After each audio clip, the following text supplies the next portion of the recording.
खुलुमखा जतन दिनै गुबुन मोनसे जायगायाव थांनि ओमफ्राय थांनानै खोनानो मोनदों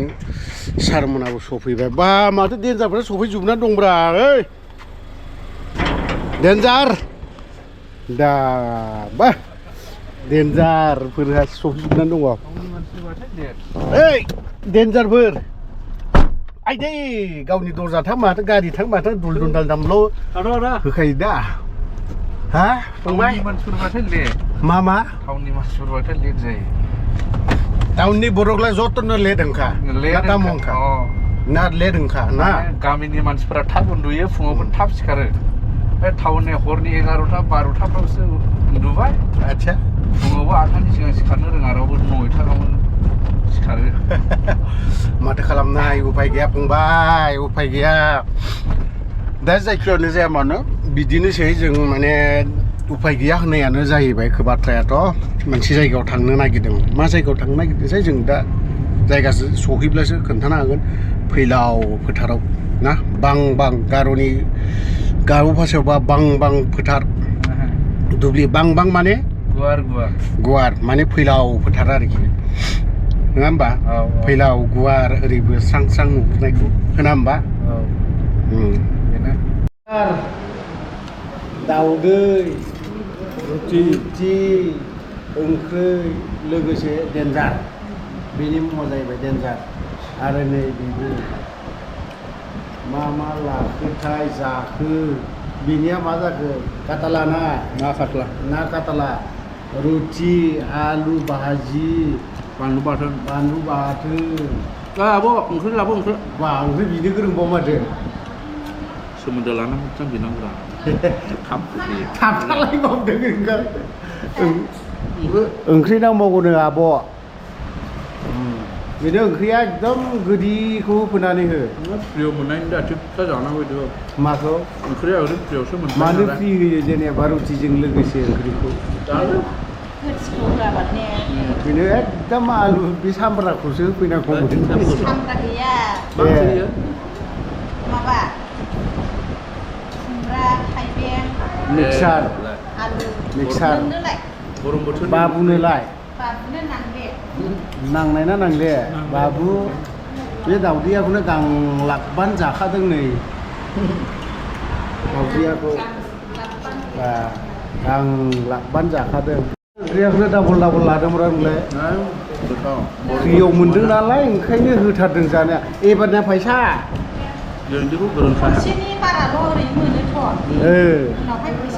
उनावहाय फैसाब्रा गुन्दै जाबा बेबो फैसा होनांगोन ओंख्रियाबो रुटिया गांथाम जादों बेखौबो खुरैथाम मोनजायो बेजोंसो खुरैथाम जादों होमबालाय मोनसे स्पेयारबा 6 खुरै आरो खुरैथाम दंबावो बेनोनो साहस मोनलायाखै नामा नोङो बेनो साहस मोनलायाखैनो थाब बिनो साहस मोना नोगोद जाखायोदां सानदोंना थाइबा बिदिनो हमखानांगौ दा बिदिनो हमखानांगौ बिसोरनिखौ बाराल' हमखानांगौलै ना काटालाया थाइसेयाव मोनसेयावहाय 20 थाखासो बारा लाखानांगौ बिनिखौ जानायाबो नुबाय दा खुगायानो गोलोम जालायबावखायो जास्ट जामारदोंलै नोङो लकेल ना जामारदों मानसिया एसे बोलो हो दासो देरफुनाय दासो नोंबो जानो मोजां नैबेबोथ' दासो देरफुनाय दाउदैया होथारदों गांलाब मिथुखौ हिन्जावजों जात एरना होनानै ओरैबायदि रायजा होबाय बेखौ गाबलाय लांसिगोनदां मानसिया हनै हिन्जावनो फैसानि माबा एरनानै होनांगौ होबाय दिनै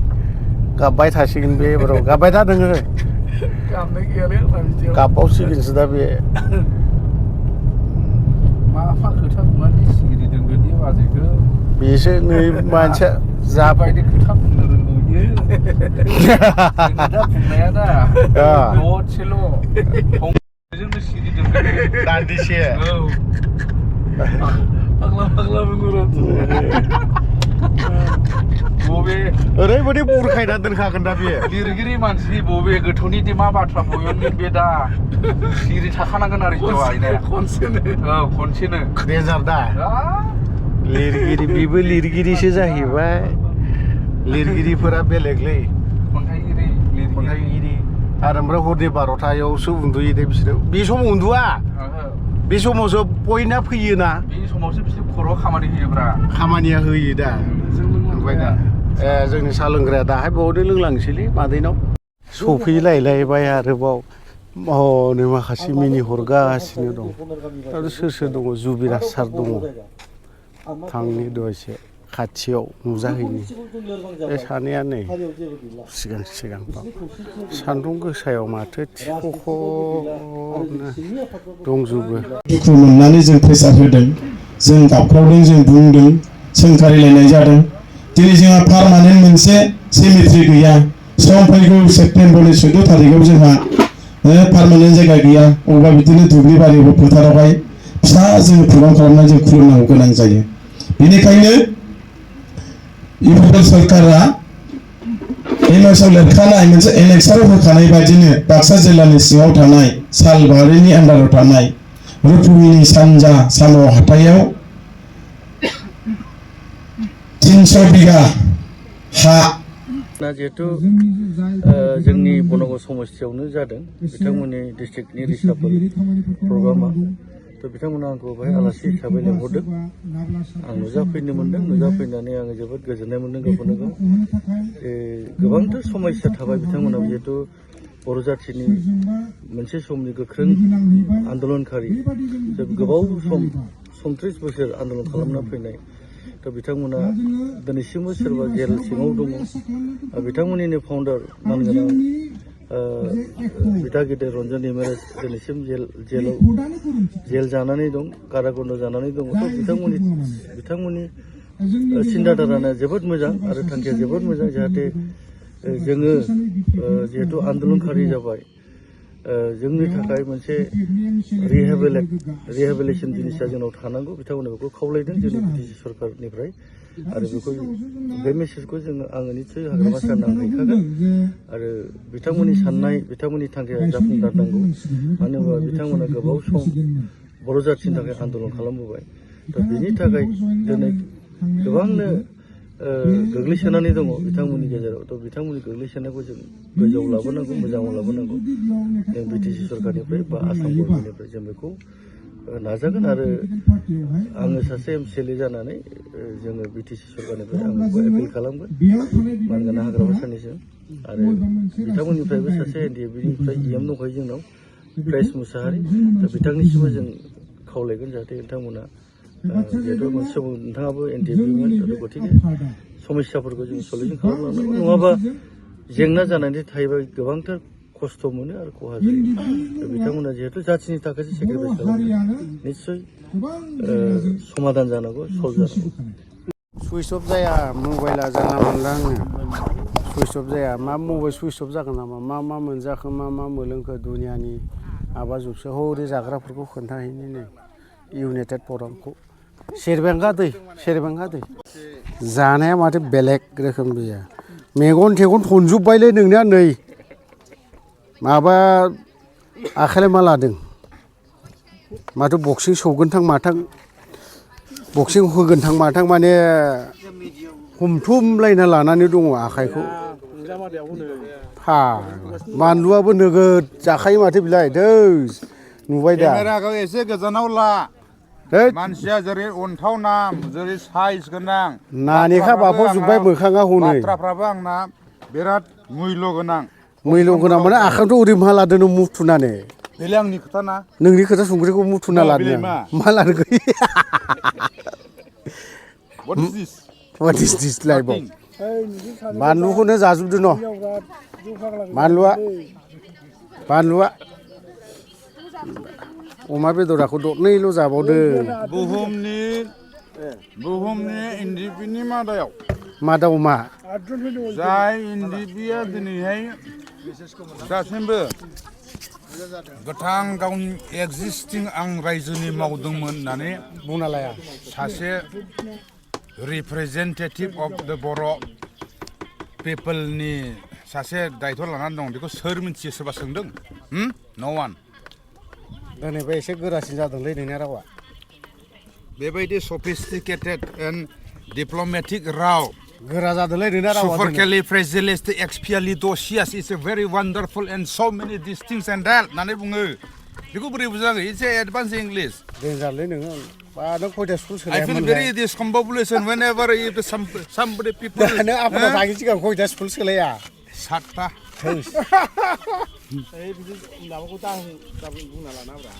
नङालै दारियाबो मोनजोब्बाय गियान सोलोंनाया मोनबैसो थाखो बारखोयो ओमफ्राय नोङो स्कुल सोलायब्ला गाज्रिया मा स्टुडेन्टआसो नोङो सोलोङो बियो जायो नङा बे गारजेना जोंना बिदा फंबाय 3मोन नालाय आं गोसो जायो बोरमा जाखोना ना माखो नों आंखौ बोरायबाय होननानै देखायनो थाखाय खाथियाव फकास खालामनानै नै दारिया हामला दाय जागोन नामा आइ एम भेरि जेन्युइन ओमफ्राय नानिखाबो मा बाबायलै बुङो मेचुरेट जाबोरा मेचुरिटि बेखौनो बेखायनोथ' खोन्थादोंरा आङो हलाय मा दोनखोमानांगौ 60 बोसोरनि खाथियाव थांबाय नोङो कलेजाव फरायबाय 49 years जाबाय 49 soon after 50 years is coming very soon I'm going to celebrate in the yacht in somewhere in the beach जादों दोना ओंखामा लाजिबावोलै लाजिबावो बुंख्राय सेलेखा गबावो बे आफा माबे आफा थै बिहावसो होनलाय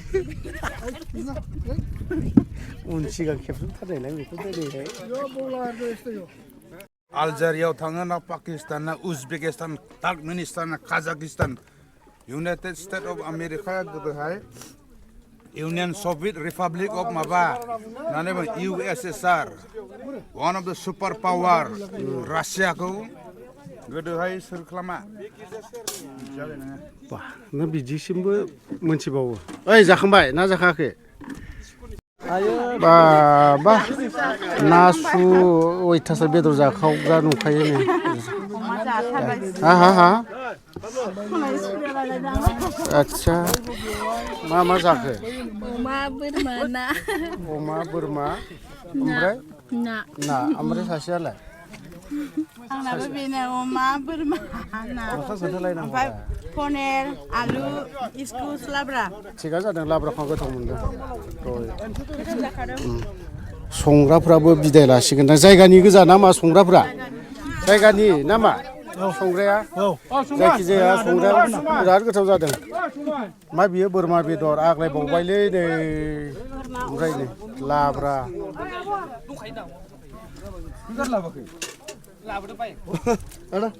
मा मोनजायाखैनो नामा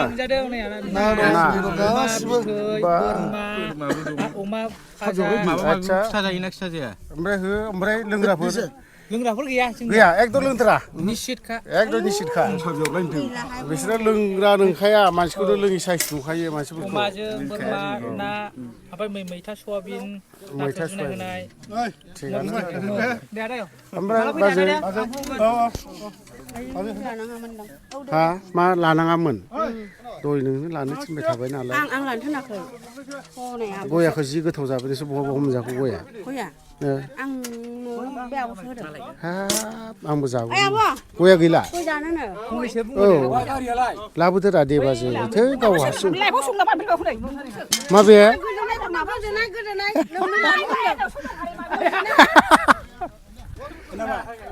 दे लाबोद' गयाबो ए